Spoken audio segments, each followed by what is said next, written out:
ನಿಮಿಷ ಕರೆಕ್ಟ್ ಆಗಿ ಯೂಸ್ ಮಾಡ್ರಿ, ಗ್ರಹಣ ದೋಷಗಳು ನಿಮಗಾಗುದಿಲ್ಲ. ಎಲ್ಲಾ ಇನ್ಸ್ಟಾಗ್ರಾಮು, ಎಲ್ಲಾ ಫೇಸ್ಬುಕ್, ಎಲ್ಲಾ ಯೂಟ್ಯೂಬ್ ನೋಡಿ ಸಿಕ್ಕಿದ್ದ ಆಚರಣೆಗಳನ್ನ ಮಾಡಬೇಡ್ರಿ. ಗ್ರಹಣ ಸಮಯದಲ್ಲಿ ಮಾಡಬೇಕಾದಂತಹ ಕರ್ತವ್ಯಗಳೇನು ಅಂತನ್ನೋದನ್ನ ನಾನ್ ನಿಮಗೆ ತಿಳಿಸ್ಕೊಡ್ತೀನಿ. ಗ್ರಹಣ ಮಾರ್ಚ್ 3, 2026 ಮಂಗಳವಾರದ ದಿವಸ ಸಾಯಂಕಾಲ ಸಂಭವಿಸ್ತಾ ಇದೆ. ಗ್ರಹಣಕ್ಕೆ ಬೇಕಾಗುವಂತಹ ತಯಾರಿ ಅಂತಂದ್ರೆ ದರ್ಭೆಗಳು. ಆ ದರ್ಭೆಗಳನ್ನ ನಿಮ್ಮ ಮನೆಯೊಳಗ ಎಲ್ಲಾ ಕಡೆಗೂ ಸ್ವಲ್ಪ ಹಾಕಿ 6:26ಕ್ಕೆ ಸರಿಯಾಗಿ ಸ್ನಾನವನ್ನ ಮಾಡಬೇಕು. ಇದು ಗ್ರಹಣ ಹಿಡಿದಿದ್ದಕ್ಕೆ ನೀವು ಮಾಡುವಂತಹ ಸ್ನಾನ. ಇನ್ನು ಗ್ರಹಣ ಬಿಟ್ಟ ನಂತರ ಅಂದ್ರ 6:47ಕ್ಕೆ ಮತ್ತೊಮ್ಮೆ ಗ್ರಹಣ ಬಿಟ್ಟಿದ್ದಕ್ಕೆ ಸ್ನಾನವನ್ನ ಮಾಡಬೇಕು. ಸ್ನಾನವಾದ್ಕೂಳೇನ ಯಾವ ವಸ್ತ್ರಗಳು ಬೇಕೋ ಆ ವಸ್ತ್ರಗಳನ್ನ ಮೊದ್ಲೇಕ ತೆಗೆದಿಟ್ಕೊಂಡ್ಬಿಡ್ರಿ. ಗ್ರಹಣ ಮುಗಿದ ಮೇಲೆ ನೀವು ಎಲ್ಲಾ ಕಡೆ ಮುಟ್ಟಬಹುದು. ಆದ್ರೆ ಒಂದ್ಸತ ಗ್ರಹಣ ಹಿಡೀತು ಅಂತಂದ್ರ ನೀವು ಯಾವುದೇ ರೀತಿಯಾದಂತಹ ವಸ್ತುಗಳನ್ನ ಮುಟ್ಟುವ ಹಾಗಿಲ್ಲ. ಆಹಾರ, ಮೈಥುನ, ನಿದ್ರಾ ಇದು ಮೂರು ಕೂಡ ಗ್ರಹಣ ಸಮಯದೊಳಗ ವರ್ಜ. ಗರ್ಭಿಣಿ ಸ್ತ್ರೀಯರಿಗೆ, ಚಿಕ್ಕ ಮಕ್ಕಳಿಗೆ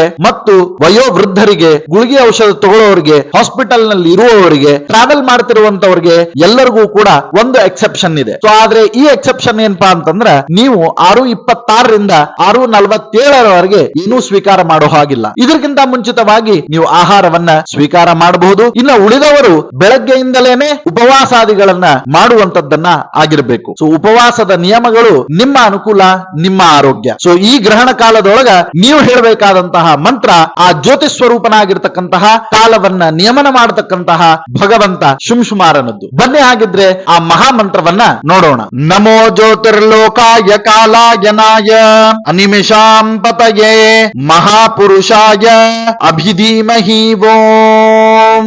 ಸೊ ಶುಂಶುಮಾರ ದೇವರು ನಾಭಿಯಿಂದ ಕೆಳಗಡೆಗೆ ಚೋಳಿನ ಆಕಾರ, ನಾಭಿಯಿಂದ ಮೇಲ್ಪಟ್ಟು ಪರಮಾತ್ಮನ ಆಕಾರವನ್ನ ತಾಳಿದಂತಹ ದಿವ್ಯ ರೂಪ. ಸೊ ಚೋಳಿನ ಆಕಾರದಲ್ಲಿ ಇರತಕ್ಕಂತಹ ಈ ಭಗವಂತ ತನ್ನ ಕೈಕಾಲುಗಳಲ್ಲಿ ಗ್ರಹಗಳನ್ನ ಇಟ್ಟುಕೊಂಡು ನಿಯಮನ ಮಾಡುವಂತಹ ಶಕ್ತಿಯನ್ನ ಹೊಂದಿದ್ದಾನೆ. ತನ್ನ ಬಾಲದಲ್ಲಿ ಕಾಲ ಅಂದ್ರೆ ಟೈಮ್ ಅನ್ನ ಇಟ್ಟುಕೊಂಡು ತಾನು ಎಲ್ಲವನ್ನ ನಡೆಸ್ತಾ ಇರ್ತಾನೆ. ಸೊ ಇಂತಹ ಭಗವಂತನಿಗೆ ಗ್ರಹಣ ಕಾಲದೊಳಗ ವಿಶೇಷವಾದಂತಹ ಪ್ರಾಶಸ್ತ್ಯ. ಇವನೇ ಚಂದ್ರನ ರಕ್ಷಣೆಯನ್ನು ಮಾಡಲಿ ಮತ್ತು ನಮ್ಮ ರಕ್ಷಣೆಯನ್ನು ಕೂಡ ಮಾಡಲಿ ಅಂತನ್ನುವಂತಹ ಮಂತ್ರಾರ್ಥವೇ ಈ ಶ್ಲೋಕದಲ್ಲಿ ಇದೆ. ಆದ ಕಾರಣ ನೀವೆಲ್ಲರೂ ಕೂಡ ತಪ್ಪದೆ ಉಪಾಸನೆ ಮಾಡಬೇಕಾದಂತಹ ದೈವ ಶುಂಶುಮಾರ ದೇವ. ಸೊ ಈ ಶುಂಶುಮಾರ ದೇವರ ಉಪಾಸನೆಯನ್ನ ಗ್ರಹಣದ ಸಮಯದಲ್ಲಿ ವಿಶೇಷವಾಗಿ ಮಾಡಿ, ಗ್ರಹಣ ಬಿಟ್ಟ ನಂತರ ಸ್ನಾನಾದಿಗಳನ್ನ ಮಾಡಿ ವಿಶೇಷವಾಗಿ ಈ ಹುರುಳಿ ಮತ್ತು ಚಂದ್ರ ಬಿಂಬವನ್ನ, ಬೆಳ್ಳಿ ಚಂದ್ರ ಬಿಂಬವನ್ನ ದಾನ ರೂಪೇಣ ಕೊಡಿ. ನಿಮ್ಮ ಎಲ್ಲ ರೀತಿಯಾದಂತಹ ಗ್ರಹಣ ದೋಷಗಳ ಪರಿಹಾರ ನಿಶ್ಚಿತ.